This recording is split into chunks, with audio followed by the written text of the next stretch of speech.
저는 노아 베남입니다. 이스라엘에서 왔죠. 제 인생에서 가장 극적인 순간은 네팔 산속이 아니라 한국의 작은 마당에서 일어났습니다. 큰절을 하다 발목이 꺾이고 부엌에서 기름이 튀며 불꽃이 일었던 그 추석 아침이요. 저는 사람을 구하는 일에는 익숙했지만 전통과 체면 앞에서는 완전히 무너졌습니다. 그날 저는 마당을 나섰습니다. 눈물을 흘리며 게스트하우스로 향했죠. 하지만 이야기는 거기서 끝나지 않았습니다. 오히려 그때부터 진짜 시작이었죠. 어떻게 한 외국인 여성이 한국 가족의 명절 테이블에 자리를 잡게 됐는지 그 과정을 들려드리겠습니다. 때로는 웃고 때로는 울었던 그 여정을요. 네팔 안나푸르나 베이스 캠프 구간이었습니다. 해발 4,000m가 넘는 곳이죠. 저는 그때 트레킹 가이드 보조로 일하고 있었습니다. 응급구조 경력이 있으니 팀에 꼭 필요한 사람이었죠. 산악 환경에서 응급 상황은 언제든 일어날 수 있으니까요. 그날 밤 9시쯤이었을 겁니다. 산장 안은 조용했습니다. 대부분 피곤해서 일찍 잠들었죠. 저도 침낭 속에 들어가려던 참이었습니다. 그때 갑자기 옆 팀에서 비상신호가 왔습니다. 고산병 증세를 보이는 사람이 있다고요. 저는 배낭을 메고 달려갔습니다. 헤드램프 불빛 아래 쓰러진 외국인이 보였죠. 40대 남성이었습니다. 입술이 파래지고 있었습니다. 호흡이 가빠 보였죠. 산소 포화도 체크합니다. 저는 재빨리 손가락에 측정기를 끼웠습니다. 75%. 정상은 95% 이상입니다. 위험한 수치였죠. 바로 배낭에서 산소 마스크를 꺼냈습니다. 환자 얼굴에 씌우고 호흡을 안정시켰습니다. 천천히 숨 쉬세요. 괜찮습니다. 환자는 눈을 감고 있었습니다. 의식이 흐릿한 상태였죠. 옆에서 누군가 불안한 목소리로 물었습니다. 괜찮을까요? 어떻게 해야 하나요? 환자의 일행이었습니다. 저는 침착하게 대답했습니다. 지금 산소를 공급하고 있습니다. 조금만 기다려보세요. 그때 뒤에서 다른 목소리가 들렸습니다. 침착하고 차분했죠. 하산 동선 확인했습니다. 가장 가까운 의료시설까지 3시간, 헬기 요청은 날씨 때문에 어렵습니다. 돌아보니 한국인 남성이었습니다. 30대 중반쯤 보였죠. 검은색 등산복을 입고 있었습니다. 손에는 지도와 라디오를 들고 있었습니다. 환자 이동 가능합니까? 저는 산소 포화도 수치를 다시 확인했습니다. 79%. 조금 올랐습니다. 10분 후 시도해봐야 합니다. 지금은 산소 공급이 먼저입니다. 알겠습니다. 그는 옆으로 물러나 라디오로 통신을 계속했습니다. 하산 경로를 재확인하는 것 같았죠. 저는 환자 상태를 계속 모니터링했습니다. 맥박, 호흡, 체온. 모든 걸 체크했습니다. 15분쯤 지났을 때 환자가 눈을 떴습니다. 산소 포화도는 82%까지 올랐죠. 움직일 수 있겠습니까? 환자가 고개를 끄덕였습니다. 저는 한국인 남성에게 신호를 보냈습니다. 이동 시작합시다. 그는 바로 준비된 담요와 온열팩을 가져왔습니다. 환자를 감싸고 양옆에서 지탱했죠. 저는 앞에서 길을 인도했습니다. 그는 뒤에서 환자를 받쳐주며 동선을 정리했습니다. 1시간 동안 천천히 내려갔습니다. 중간에 2번 쉬었죠. 환자 상태를 계속 확인했습니다. 다행히 고도가 낮아지면서 호흡이 안정됐습니다. 다음 날 아침 의료시설에 무사히 도착했습니다. 의사가 환자를 인계받았죠. 저는 안도의 한숨을 내쉬었습니다. 그 한국인 남성이 다가왔습니다. 윤서진입니다. 도시철도 신호 엔지니어로 일합니다. 노아 베남입니다. 응급구조사였습니다. 당신 판단이 옳았습니다. 감사합니다. 당신도요. 동선 정리가 없었으면 혼란스러웠을 겁니다. 우리는 그렇게 처음 만났습니다. 생명을 우선하는 공통가치, 그게 시작이었죠. 서진은 한국 트레킹 동호회 지원팀이었다고 했습니다. 안전관리를 담당한다고 했죠. 트레킹이 끝나고 각자 귀국했지만 메시지는 계속 이어졌습니다. 일상 이야기, 안전 시스템 이야기, 때로는 농담도 섞였죠. 서진은 한국의 지하철 안전 시스템 이야기를 했고 저는 이스라엘 응급의료 체계 이야기를 했습니다. 석 달쯤 지났을 때 서진이 물었습니다. 한국에 한번 와보지 않겠습니까?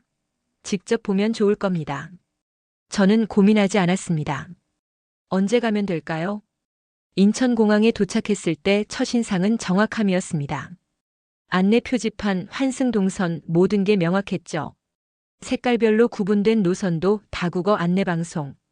공항 자체가 하나의 시스템처럼 느껴졌습니다. 서진이 마중 나왔습니다. 반가운 얼굴이었죠. 잘 왔습니다. 피곤하죠? 괜찮습니다. 기대됩니다. 지하철로 갈 겁니다. 제 직장이니까 자신 있습니다. 공항철도를 탔습니다. 정말 정확했죠. 배차 간격이 5분, 정시 도착, 자동 안내방송까지.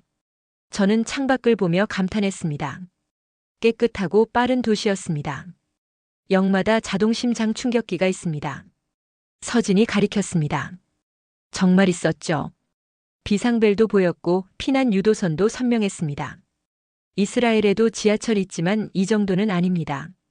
우리 아버지가 보일러 설비 기사셨습니다. 안전과 정확성을 평생 강조하셨죠. 그 영향을 많이 받았습니다. 숙소에 짐을 풀고 저녁에 첫 상견례가 있었습니다. 서진 부모님 댁이었죠. 작은 주택이었습니다. 마당에는 화분이 놓여 있었고 현관에는 신발이 가지런히 정리돼 있었습니다. 문을 열고 들어가니 따뜻한 냄새가 났습니다. 된장찌개 냄새였죠. 어머니 장미정이 나와 맞았습니다. 멀리서 왔어요. 편하게 있어요. 초대해 주셔서 감사합니다. 거실로 안내받았습니다. 아버지 윤대성이 앉아 계셨죠. 과묵해 보였지만 눈빛은 따뜻했습니다. 앉아요.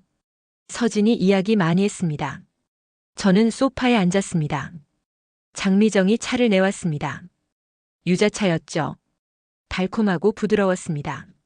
목을 타고 넘어가는 느낌이 좋았습니다. 서진이 네팔 이야기 많이 했어요. 고마웠어요. 제가 더 많이 배웠습니다. 서진이 없었으면 어려웠을 겁니다. 윤대성이 물었습니다. 응급구조 일 힘들지 않았습니까? 힘들었습니다. 밤낮 없이 출동하고 위험한 상황도 많았죠. 하지만 사람을 지킬 수 있으니 보람 있었습니다. 좋은 일입니다. 대화는 자연스러웠습니다. 음식도 맛있었고 분위기도 좋았습니다. 장미정이 만든 떡도 먹었죠. 쫄깃하고 고소했습니다. 떡방을 운영합니다. 전통 방식으로 만들어요. 정말 맛있습니다. 식사 끝날 무렵 장미정이 말했습니다. 추석에 본가 와봐요. 가족들 다 모입니다. 그때 제대로 겪어봐야죠. 우리 집안 분위기도 알아야 하고요. 저는 웃으며 대답했습니다. 물론이죠. 기대됩니다. 서진이 옆에서 말했습니다. 준비 많이 해야 할 겁니다. 그 말의 무게를 그때는 몰랐습니다. 추석 3일 전이었습니다. 장미정이 저를 떡방으로 불렀습니다. 작은 가게였지만 정갈했죠. 떡을 찌는 기계, 반죽 도구들이 정리돼 있었습니다. 송편 좀 배워봐요. 어렵지 않아요. 손만 익으면 됩니다. 장미정이 반죽을 꺼냈습니다. 쌀가루 반죽이었죠. 말랑말랑했습니다. 이렇게 손바닥 크기로 떼서 가운데 소를 넣고 반달 모양으로 빚어요. 장미정의 손은 정확했습니다. 같은 크기, 같은 모양. 10초 만에 완성했죠. 저도 따라 해봤습니다. 반죽을 떼고 소를 넣고 빚었습니다. 그런데 모양이 이상했습니다. 찌그러졌죠. 소가 삐져나왔습니다. 천천히 하면 됩니다. 처음엔 다 그래요. 장미정은 다그치지 않았습니다. 하지만 옆에서 지켜보던 동서 하나리는 달랐죠. 서진 사촌 동생의 아내였습니다. 저는 첫 해에 바로 했는데요. 어머니가 잘 가르쳐 주셔서요. 비교가 시작됐습니다. 말로 하지 않아도 느껴졌죠. 하나린의 송편은 완벽했습니다. 크기도 균일하고 모양도 예뻤습니다. 저는 1시간 동안 연습했습니다. 조금 나아졌지만 여전히 서툴렀죠. 손에 힘이 들어가서 반죽이 딱딱해졌습니다. 저녁에는 한복 입는 법을 배웠습니다. 저고리, 치마, 매듭. 생각보다 복잡했습니다. 저고리 고름을 묶는 방법만 해도 3가지였죠. 이렇게 교차해서 묶고 끝을 접어요. 장미정이 시범을 보였습니다. 저도 따라했지만 자꾸 풀렸습니다. 연습하면 됩니다. 추석 날까지 익숙해질 거예요. 그 다음은 차례 순서였습니다. 촛불 켜고 술 따르고 절하고 순서가 정해져 있었습니다. 과일도 놓는 위치가 있었죠. 대추, 밤, 감, 배. 다 자리가 달랐습니다. 큰절은 무릎 먼저 꿇고 손을 바닥에 대고 허리를 천천히 숙입니다. 이마가 바닥에 닿아야 해요. 서진이 시범을 보였습니다. 저도 따라했죠. 그런데 오른쪽 발목이 욱신거렸습니다. 사막 트레킹 중 다쳤던 인대가 약했거든요. 보호대를 차고 있었지만 큰절 자세는 부담이었습니다. 무릎을 꿇고 체중을 실으면 발목에 압력이 갔죠. 괜찮습니까? 괜찮습니다. 조금 아픈데 할 수 있습니다. 무리하지 마세요. 하지만 저는 무리하고 싶었습니다. 잘하고 싶었죠. 추석 전날 가족 모임이 있었습니다. 사촌들이 모였죠. 사촌 형부 고태범이 왔습니다. 중고차 매매업을 한다고 했습니다. 말투가 거칠었죠. 외국 사람이 추석까지 온다고. 신기하네. 네, 경험하고 싶어서요. 사위도 아니면서 벌써 버벅대네. 아니, 농담이야. 농담처럼 던진 말이었지만 따가웠습니다. 이모 윤하경도 끼어들었습니다. 아파트 부녀회장이라고 했죠. 외국 사람이니까 우리 예절 어렵겠죠? 이해합니다. 열심히 배우고 있습니다. 그래도 한두 번에 되겠어요? 우리도 어릴 때부터 배웠는데. 저는 웃으며 넘겼습니다. 하지만 마음속에는 긴장이 쌓여갔습니다. 잘해야 한다는 압박, 실수하면 안 된다는 두려움. 모든 게 무거워졌죠. 추석 아침이었습니다. 새벽 5시에 일어났습니다. 아직 어두웠죠. 한복을 입었습니다. 저고리, 치마, 매듭. 연습한 대로 했지만 시간이 오래 걸렸습니다. 부엌에서는 장미정과 한아린이 차례 음식을 준비하고 있었죠. 전을 부치는 소리, 국 끓이는 냄새. 분주했습니다. 저도 도와드릴까요? 괜찮아요. 거실에서 좀 쉬어요. 곧 시작할 겁니다. 저는 거실로 나왔습니다. 윤대성과 서진이 상을 차리고 있었습니다. 촛불, 술잔, 과일. 하나하나 자리가 정해져 있었습니다. 정성스러운 손길이었죠. 가족들이 하나둘 모였습니다. 고태범, 한아린, 이모 윤하경. 모두 한복을 입고 있었습니다. 저도 긴장했죠. 그때였습니다. 부엌에서 퍽 소리가 났습니다. 기름이 튄 소리였죠. 순간 불꽃이 일었습니다. 작은 불이었지만 분명했습니다. 저는 본능적으로 달려갔습니다. 응급구조사 본능이 작동한 거죠. 젖은 행주를 집어 기름 냄비를 덮었습니다. 가스밸브를 잠갔습니다. 창문을 열어 환기를 시켰습니다. 괜찮습니다. 큰 불은 아닙니다. 산소 차단하면 금방 꺼집니다. 장미정이 놀란 표정으로 서 있었습니다. 한아리는 뒤로 물러나 있었고요. 다행입니다. 노아가 빨리 대처했네요. 서진이 말했습니다. 하지만 분위기는 어색해졌습니다. 차례 준비가 중단된 거죠. 의식의 흐름이 깨진 겁니다. 모두 부엌으로 몰려왔고 정리하느라 시간이 걸렸습니다.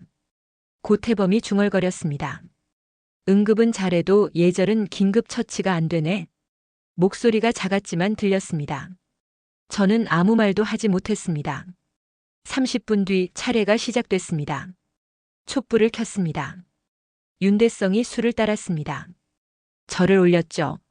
한아린이 먼저 했습니다. 완벽한 자세였습니다. 무릎, 손, 허리, 이마. 흐름이 자연스러웠습니다. 제 차례가 왔습니다. 심장이 뛰었죠. 무릎을 꿇었습니다. 손을 바닥에 댔습니다. 허리를 숙이는데 오른쪽 발목이 꺾였습니다. 아! 소리가 나왔습니다. 자세가 무너졌죠. 균형을 잃었습니다. 옆으로 기울었습니다. 서진이 부축했지만 이미 늦었습니다. 침묵이 흘렀습니다. 모두가 저를 봤죠. 동정, 당혹, 불편함. 여러 감정이 섞인 시선이었습니다. 저는 일어섰습니다. 죄송합니다. 목소리가 떨렸습니다. 눈물이 나올 것 같았죠. 저는 거실을 나와 마당으로 갔습니다. 노아, 어디 갑니까? 서진이 따라왔지만 저는 손을 저었습니다. 혼자 있고 싶습니다. 하지만 괜찮습니다. 조금만요. 저는 마당 문을 나섰습니다. 골목길로 나왔죠. 어디로 가야 할지 몰랐습니다. 그냥 걸었습니다. 눈물이 났습니다. 수치심, 죄책감, 외로움. 모든 게 한꺼번에 밀려왔습니다. 근처 게스트하우스를 찾았습니다. 방을 잡고 들어갔죠. 침대에 누워 천장을 봤습니다. 휴대폰이 울렸지만 받지 않았습니다. 생각이 복잡했습니다. 저는 사람을 구하는 데는 자신 있었지만 예절과 전통 앞에서는 무력했습니다. 제가 이곳에 올 자격이 있는지 의문이 들었죠. 게스트하우스 방에 누워 있었습니다. 시간이 얼마나 지났는지 몰랐죠. 창문 밖이 어두워졌습니다. 밤이 된 겁니다. 휴대폰은 꺼놨습니다. 메시지가 수십 개 왔을 것 같았지만 보고 싶지 않았습니다. 생각이 꼬리를 물었죠. 제가 너무 서둘렀나, 준비가 부족했나, 애초에 올 곳이 아니었나. 밤 10시쯤이었을 겁니다. 노크 소리가 들렸습니다. 처음엔 무시했죠.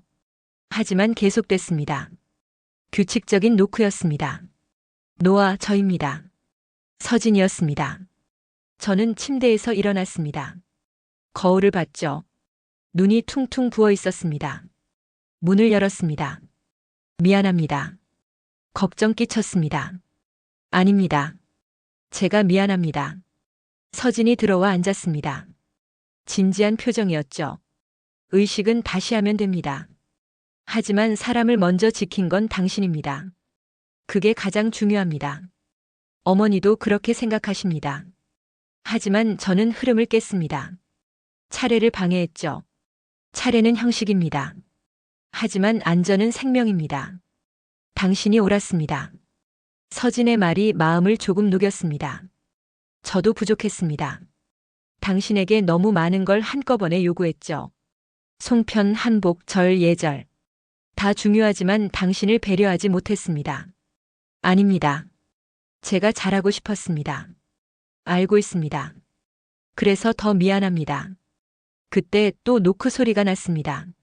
서진이 일어나 문을 열었습니다. 배달이었죠. 큰 봉투를 들고 있었습니다. 윤서진입니까? 네. 서진이 받아왔습니다. 도시락 2개였습니다. 어머니가 보냈습니다. 열어보니 따뜻한 달곰탕과 유자차였습니다. 송편이 아니었죠. 제가 처음 방문했을 때 좋아한다고 했던 음식이었습니다. 국물에서 김이 올랐습니다. 쪽지가 들어 있었습니다. 천천히 먹어요. 급하게 하지 않아도 됩니다. 내 마음 알아요. 저는 눈물이 났습니다. 말로 하지 않아도 전해지는 마음이었죠. 형식보다 진심이 느껴졌습니다. 서진, 저 돌아가겠습니다. 지금 갑니까? 네. 전통을 망치지 않으면서 제가 잘하는 방식으로 이 가족을 지키고 싶습니다.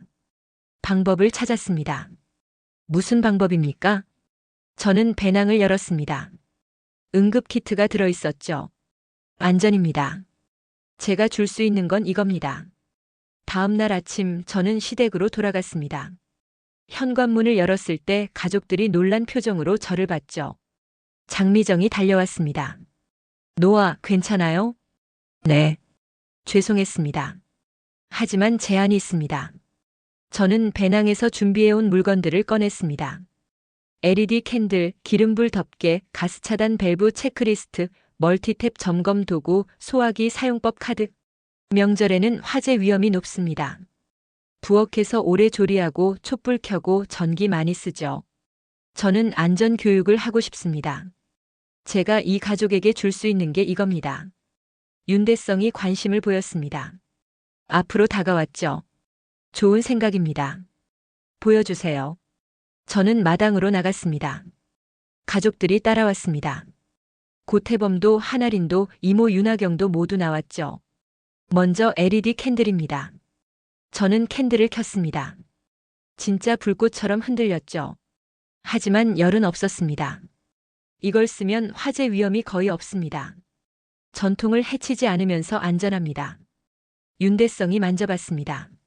진짜 같네요. 좋습니다. 다음은 기름불 대처법입니다. 저는 냄비를 가져왔습니다. 시연용이었죠. 기름에 불이 붙으면 절대 물을 부으면 안 됩니다. 젖은 행주나 뚜껑으로 덮어야 합니다. 산소를 차단하는 겁니다.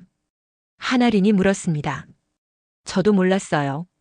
물 부으면 안 되나요? 물을 부으면 기름이 튀어서 더 위험합니다. 화상 입을 수 있죠. 중요한 정보네요. 저는 계속했습니다. 가스밸브 위치도 확인해야 합니다. 긴급 상황에 바로 찾을 수 있어야 하죠. 윤대성이 고개를 끄덕였습니다. 맞습니다. 저도 설비 일할 때 항상 강조했습니다.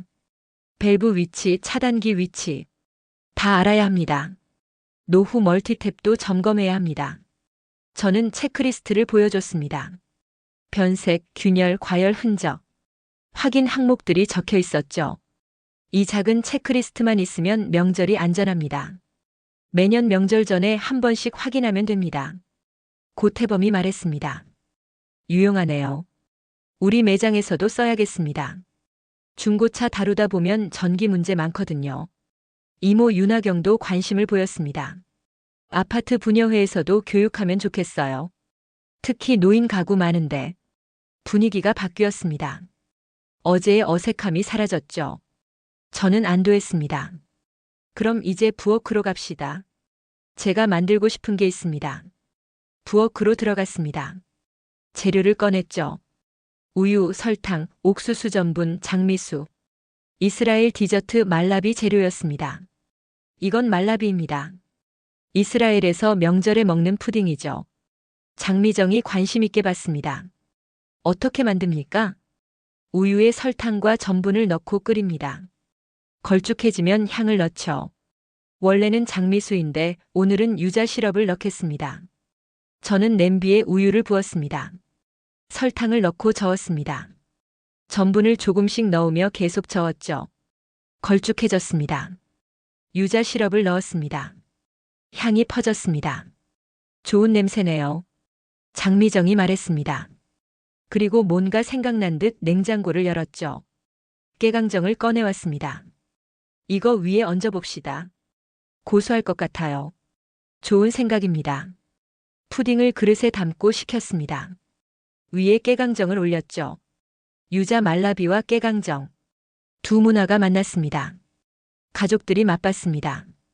달콤하고 부드러워요. 깨강정이 씹히는 게 좋네요.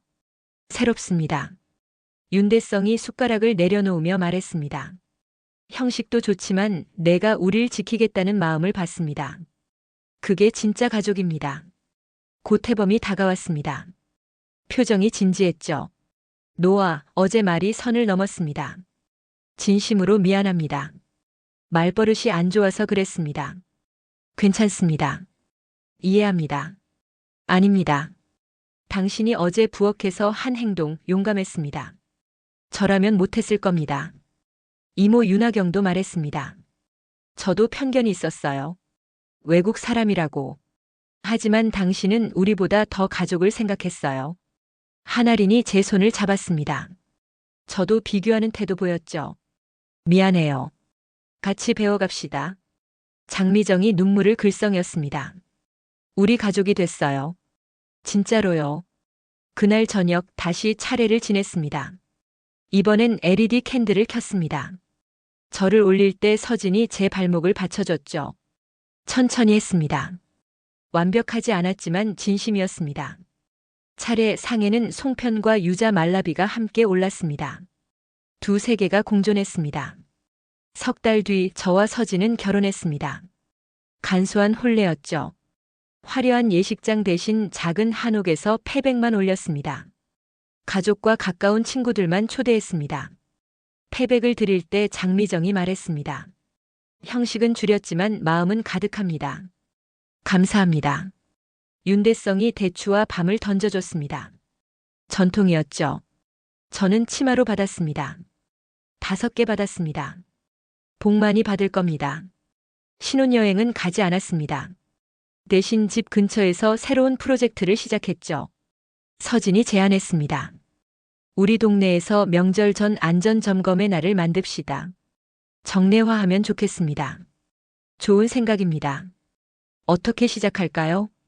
저는 동네 통장, 아파트 관리소와 이야기하겠습니다. 당신은 교육 프로그램을 만들어주세요. 일주일 만에 준비가 끝났습니다. 동네 커뮤니티 센터를 빌렸죠. 포스터를 붙이고 안내문을 돌렸습니다. 첫 행사날 50명 넘는 주민이 모였습니다. 예상보다 많았죠.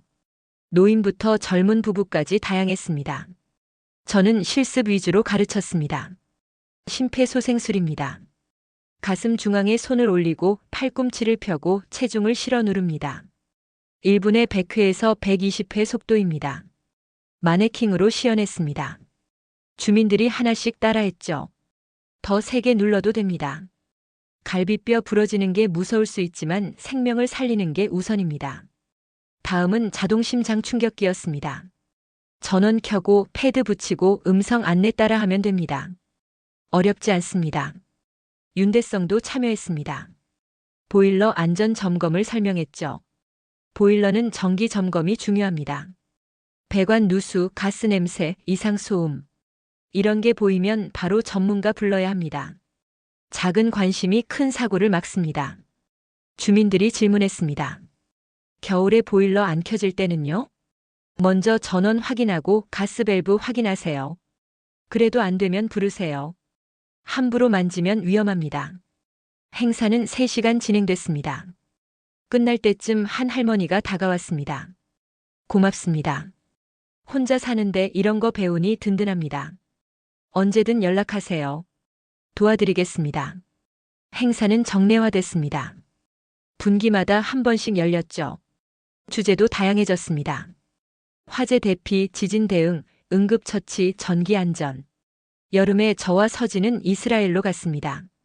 제 부모님을 만나기 위해서였죠. 윤대성과 장미정도 함께였습니다. 텔아비브 공항에 도착했을 때 제 부모님이 마중 나왔습니다. 어머니 레아가 저를 껴안았습니다. 노아, 보고 싶었어. 저도요, 엄마. 아버지 요시도 반갑게 맞았습니다.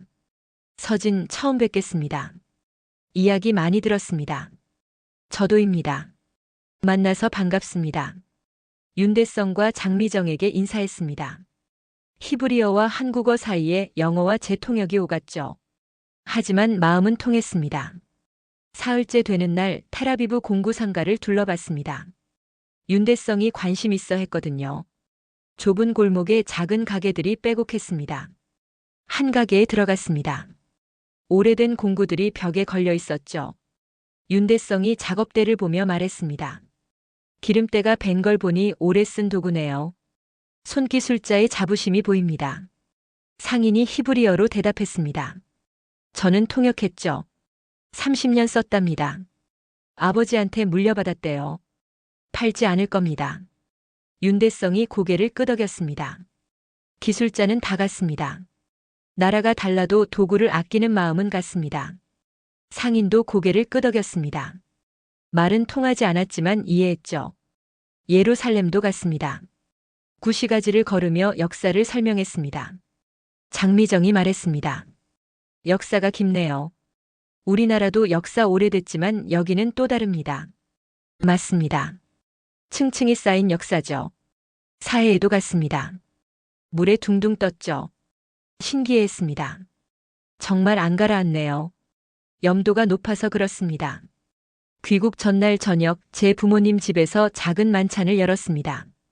레아가 이스라엘 음식을 준비했고 장미정은 떡을 가져왔습니다. 두 어머니가 부엌에서 함께 요리했죠. 말은 잘 통하지 않았지만 웃음소리가 이어졌습니다. 식사 후 저는 시어머니에게 히브리어로 쓴 손편지를 건넸습니다. 어머니, 이거 드리고 싶습니다. 뭡니까? 읽어드릴게요. 저는 한국어로 번역해 읽었습니다. 어머니 감사합니다. 낯선 땅에서 온 저를 가족으로 받아주셔서. 송편은 아직 서툴지만 마음은 담을 수 있습니다. 앞으로도 배우겠습니다. 어머니의 손맛과 정성을 이어가겠습니다. 장미정이 눈물을 글썽였습니다. 손수건으로 눈가를 닦았죠. 노아, 고마워요. 그리고 가방에서 뭔가 꺼냈습니다. 떡살이었습니다. 가문의 문양이 새겨진 나무틀이었죠. 이건 물려주는 겁니다. 우리 집안에서 3대째 쓰는 떡살입니다. 이제 내가 우리 집의 손맛과 마음을 잇자. 저는 떡살을 받았습니다. 무게가 느껴졌죠. 나무의 무게가 아니라 책임의 무게였습니다. 소중히 쓰겠습니다. 알아요. 내 마음 아니까. 그날 밤 저는 떡살을 오래 바라봤습니다. 문양이 선명했죠. 이제 제 손으로 이 문양을 찍을 겁니다. 천천히 하지만 진심으로. 1년 뒤 추석이 왔습니다. 이번엔 완전히 달랐습니다. 아침 일찍 가족이 모였죠. 모두 밝은 표정이었습니다. 저도 긴장하지 않았습니다. 서진이 LED 캔들을 켰습니다. 불꽃처럼 흔들렸지만 안전했죠. 캔들 점등 확인. 저는 안전 체크리스트를 들었습니다. 작년에 만든 거였죠. 이제 우리 집안의 전통이 됐습니다. 가스밸브 위치 확인. 윤대성이 대답했습니다. 확인했습니다. 멀티탭 점검 완료 여부. 고태범이 대답했습니다. 완료했습니다. 낡은 거 새 걸로 교체했습니다. 소화기 위치 확인. 한아린이 대답했습니다. 현관 옆입니다. 사용법도 복습했습니다. 좋습니다. 안전 점검 완료했습니다. 차례 상을 차렸습니다. 과일, 나물, 전, 국. 정성스러웠죠. 그리고 특별한 2가지가 더 있었습니다. 송편과 유자 말라비. 송편은 제가 만들었습니다. 완벽하지 않았지만 1년 전보다 훨씬 나아졌죠. 모양도 균일하고 소도 잘 들어갔습니다. 떡살로 문양을 찍었습니다. 장미정이 물려준 그 떡살이었죠. 잘 만들었네요. 장미정이 흐뭇하게 봤습니다. 아직 멀었습니다. 더 배워야죠. 천천히 하면 됩니다. 말라비도 준비했습니다. 유자 시럽과 깨강정. 이제 명절 때마다 만드는 디저트가 됐습니다. 절을 올렸습니다. 이번엔 발목이 아프지 않았습니다. 매일 스트레칭하고 근력 운동을 했거든요. 무릎을 꿇고 손을 대고 허리를 숙였습니다. 이마가 바닥에 닿았죠. 자연스러웠습니다. 절을 마치고 일어섰을 때 가족들이 박수쳤습니다. 완벽합니다. 많이 연습했어요. 차례가 끝나고 식사를 했습니다. 그 전에 새로운 의식이 있었죠. 서진이 제안한 겁니다. 손편지를 교환합시다. 각자 준비한 짧은 편지를 나눴습니다. 저는 시어머니에게 썼습니다. 어머니, 1년 전 이맘때 저는 마당을 나섰습니다. 두렵고 외로웠죠. 하지만 어머니의 따뜻한 달콤탕과 한마디가 저를 다시 일으켜 세웠습니다. 이제 저도 이 가족의 손맛을 이어가고 있습니다. 감사합니다. 장미정이 읽고 눈물을 닦았습니다. 그리고 제게 썼습니다. 노아, 처음엔 걱정했습니다. 문화도 다르고 말도 다르고. 하지만 당신은 마음으로 다가왔습니다. 형식보다 진심을, 전통보다 안전을 생각했죠. 이제 당신은 우리 가족의 중심입니다. 서진도 저에게 편지를 줬습니다. 노아, 당신을 만난 건 제 인생 최고의 행운입니다. 네팔 그 밤 당신의 침착함과 용기를 봤습니다. 지금도 그때와 같습니다. 우리 함께 더 많은 사람을 지킵시다. 윤대성은 서진에게 썼습니다. 아들, 좋은 사람 만났습니다. 노아는 기술자의 마음을 압니다. 안전, 정확, 책임. 우리 집안의 가치를 이어갈 겁니다. 모두 편지를 읽고 눈물을 닦았습니다. 감동의 시간이었죠. 식사가 끝나고 조카들이 마당에서 놀았습니다. 5살 된 조카가 뛰어왔습니다. 고모. 왜? 고모는 한국 사람이에요? 이스라엘 사람이에요? 저는 웃으며 조카를 안아 올렸습니다. 둘 다야. 둘 다요? 어떻게요? 우리가 서로를 지키면 어디든 내 집이야. 고모는 이스라엘에서 태어났지만 한국에서 가족을 만났어. 그러니까 둘 다지. 조카가 고개를 끄덕였습니다. 그럼 저도 나중에 둘 다 될 수 있어요? 물론이지. 내가 누군가를 사랑하고 지키고 함께하면 돼. 조카가 환하게 웃었습니다. 저녁에 마당에 앉아 차를 마셨습니다. 유자차였죠. 향이 좋았습니다. 서진이 옆에 앉았습니다. 1년 전 생각나죠? 물론입니다. 그때는 정말 힘들었습니다. 다시는 그런 기분 느끼고 싶지 않아요. 지금은요? 지금은 집입니다. 진짜 집이요. 장미정이 떡살을 들고 왔습니다. 내년 송편은 또 내가 만들어야지. 잘할 수 있을까요? 이미 잘하고 있어요. 올해 송편 맛있었어요. 감사합니다. 더 연습하겠습니다. 천천히 하면 됩니다. 급할 거 없어요. 그 말이 마음에 깊이 남았습니다. 천천히 하지만 함께. 그게 이 가족이 저에게 가르쳐준 방법이었죠. 윤대성이 말했습니다. 내일 동네 안전교육 있죠? 네, 가을 방제 점검입니다. 참석하겠습니다. 요즘 보일러 시즌이니 점검 교육해야죠. 감사합니다, 아버지. 고태범도 말했습니다. 저희 매장 직원들도 보낼게요. 소화기 사용법 다시 배워야 한다고 했거든요. 이모 윤하경이 말했습니다. 다음 달 부녀회에서도 초대하고 싶어요. 노인 가구 대상으로 응급처치 교육 부탁합니다. 물론입니다. 준비하겠습니다. 해가 완전히 졌습니다. 마당에 불빛이 켜졌죠. LED 캔들이 여전히 흔들리고 있었습니다. 안전하고 따뜻한 빛이었습니다. 저는 노아 베나미입니다. 이스라엘에서 왔지만 이제는 한국에도 뿌리를 내렸습니다. 전통을 지키되 안전을 먼저 생각하고 형식을 따르되 진심을 잃지 않는 것. 그게 우리 가족의 명절법입니다. 1년 전 그 추석 아침 저는 무너졌습니다. 하지만 그 무너짐이 새로운 시작이었죠. 완벽한 절보다 중요한 건 사람을 지키는 마음이었습니다. 완벽한 송편보다 중요한 건 함께 만드는 시간이었습니다. 이제 저는 압니다. 가족이란 피로만 이어지는 게 아니라는 걸요. 서로를 이해하고 배려하고 지키려는 마음으로 이어진다는 걸요. 내년 추석에도 LED 캔들을 켜고 체크리스트를 확인하고 송편과 말라비를 함께 먹을 겁니다. 그게 우리 가족의 방식입니다. 전통과 혁신, 형식과 진심, 한국과 이스라엘. 모든 게 공존하는 우리만의 명절이죠. 그리고 저는 계속 배울 겁니다. 더 나은 송편, 더 안전한 명절, 더 따뜻한 가족. 천천히 하지만 함께요. 재미있게 보셨다면 구독과 좋아요 부탁드립니다. 여러분께 행복을 드립니다.